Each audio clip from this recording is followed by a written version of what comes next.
Okay, you're welcome to today's class. We are continuing our series in biostatistics. My name is Dr. Henry Isagboyin, and today we are looking at lesson topic 3, regression and variance analysis. Remember, in lesson topic 1, we talked about basic statistics, where we talked about hypothesis testing, and then we also looked at lesson topic 2, where we talked about the contingency table and the chi-square test.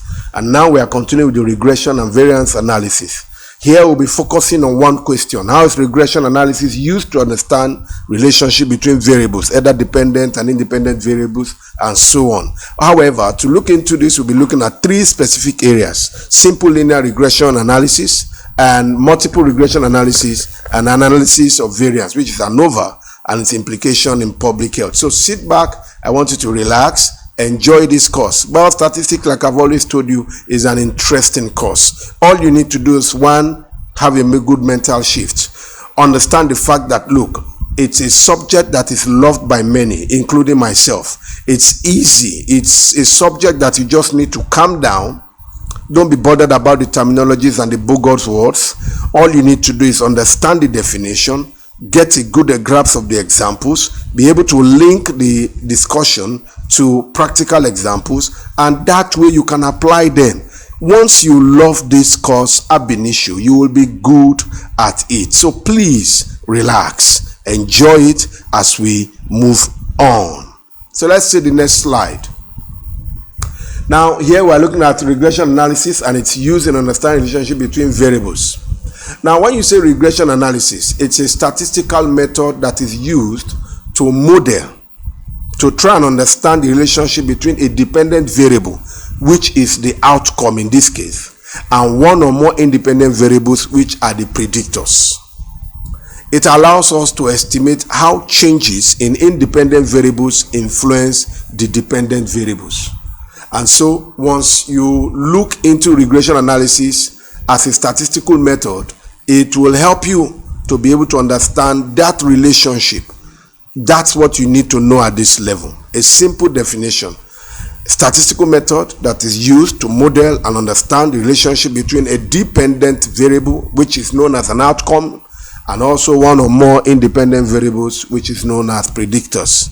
And it will allow you to be able to estimate how changes in independent variables influence the dependent variable. And there are 2 types of regression analysis. Take note of that: the simple linear regression and the multiple regression analysis.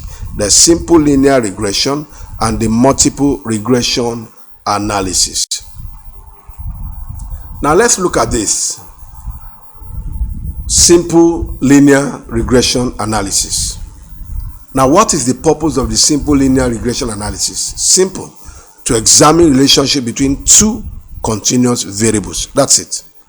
To understand the relationship, or to examine relationship between 2 continuous variables.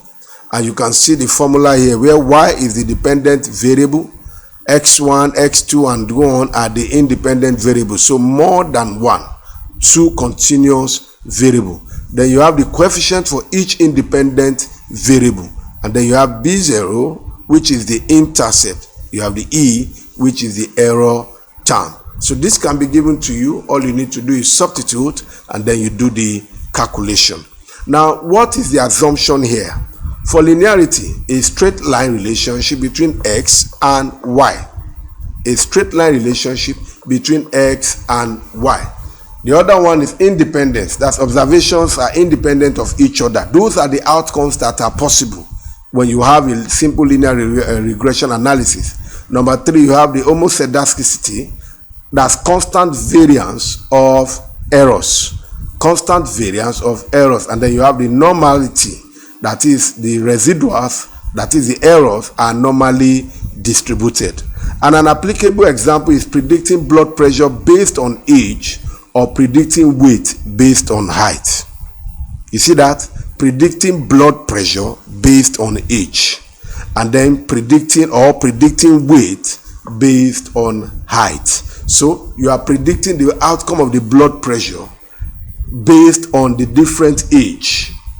So we want to see what the outcome of blood pressure will be based on the different age of individuals. And you are looking at also, for example, again, predicting the weight of persons based on their different heights.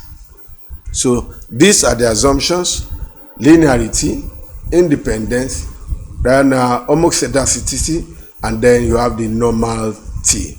So that is that. So let's see the next one: analysis of variance.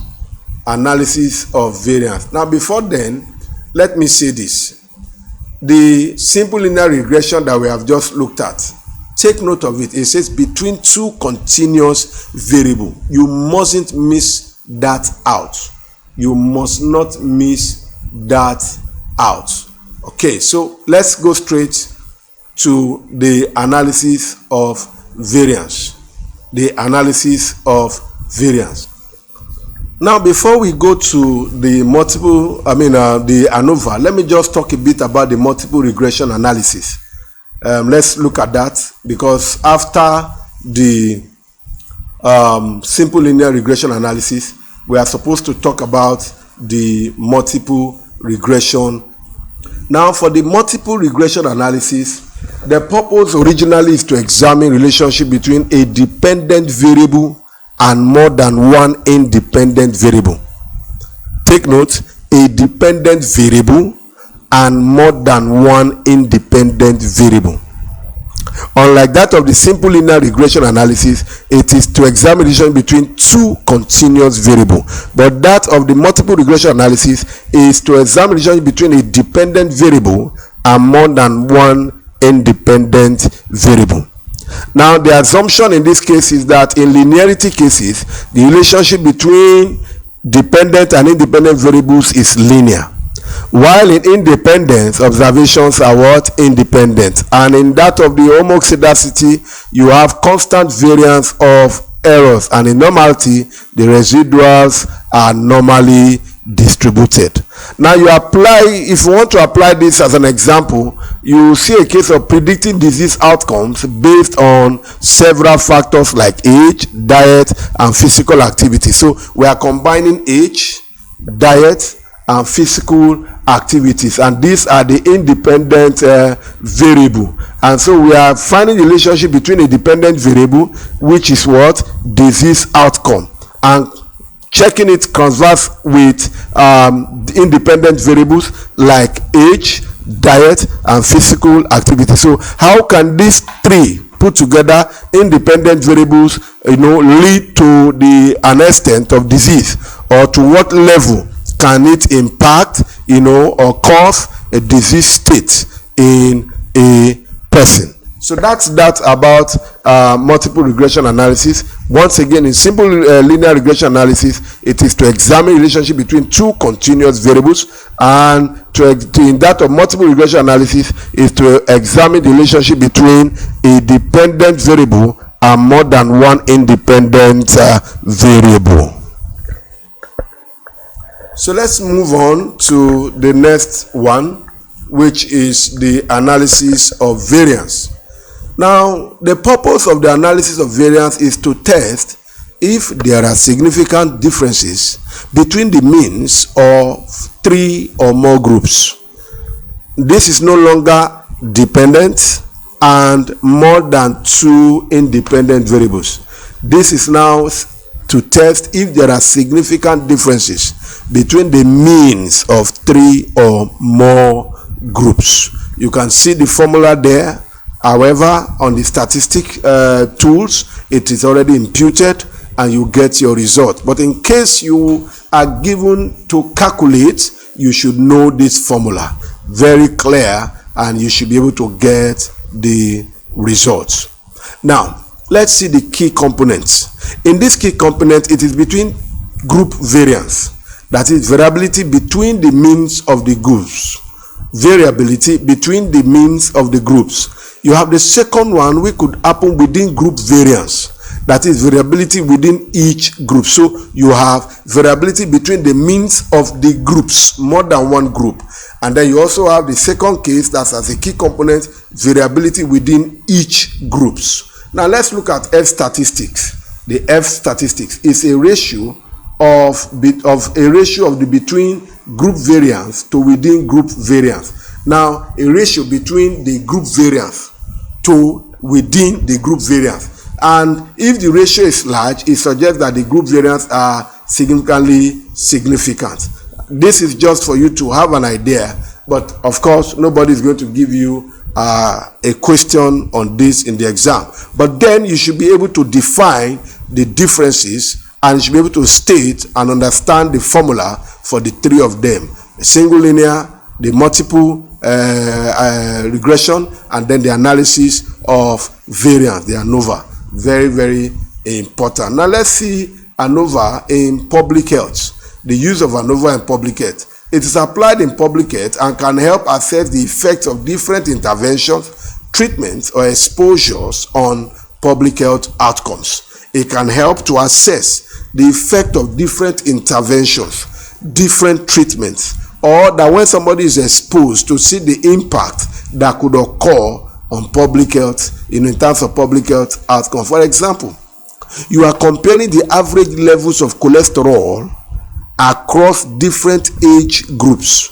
What will be the impact of cholesterol across different age group? 50 to 55, 56 to 60, 61 to 65, 66 to 60 to 70. We want to see the difference or the different level of impact of cholesterol, which we know has impact. It can cause plaque, it can cause atherosclerosis, it can lead to hypertension, it can cause plaque, blood vessels, and so on. And this can lead to stroke and so on. So we want to see the different levels of cholesterol across the age groups, or compare the effectiveness of different public health campaigns on vaccination rates. The effect of the different public health campaigns that is aimed at vaccination of the population. So we want to see that, okay, this public health campaign, is it really effective, such that it promoted the uptake, the acceptance of vaccine in that community? So these are part of the things we want to compare. The average levels of the cholesterol across different age groups, or you are comparing the effectiveness of different public health campaigns that have taken place on the vaccination rates that you expect to have achieved.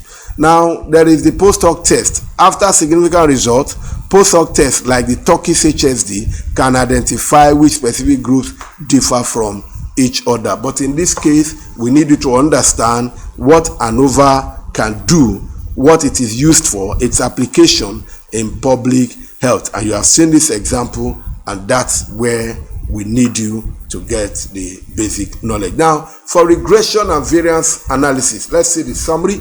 In regression analysis, it is used to quantify and predict relationship between variables, usually simple for one predictor, multiple for several predictors. And you see it in the case of the simple linear regression. It is about a two continuous variable. In that of the multiple regression analysis, it is one variable against one dependent variable, relationship checked against two or more, independent variable. And now you have seen the ANOVA. It is used to compare means across multiple groups to determine if there's a significant difference. So you put all the means of the multiple groups together and you compare them and check and determine if truly there was a significant difference between these populations. So regression helps to understand how changes in predictors affect an outcome. ANOVA helps test differences between multiple groups in terms of their means. Both tools are widely used in public health to guide decision making and policy formation. So it is important that you have an idea about this, because it is key and it will help in developing good evidence-based decision, and to be able to help the policymakers to make policy formulations that will benefit that group of people based on the decision reached as a result of the research that has taken place and the analysis that has taken place. So please take note. I have stressed the differences between them. Take note of those differences. That's your uptake for now as students. Just understand these three differences. Know when to see them, and when you see them, you can tell the difference between them. Just the terminologies, the difference in it, the difference in the definition, and the key things about it. Once you have taken note of that, you are good to go. I'll see you in the next class. Thank you for listening. Remember to take your notes, ask questions on the Google Classroom when you need to. And apart from that, remember that you greet this biostatistics with the mindset that you can deal with it, with the mindset that you are well capable. You have what it takes to be the best in biostatistics. Don't worry, we will see some other examples in the future. I will try as much as possible to break it down for your better understanding. And I know you too well. You are very good at what you do. You are intelligent, and that's why I'm always proud to be your lecturer. I'll see you in the next class. Thank you.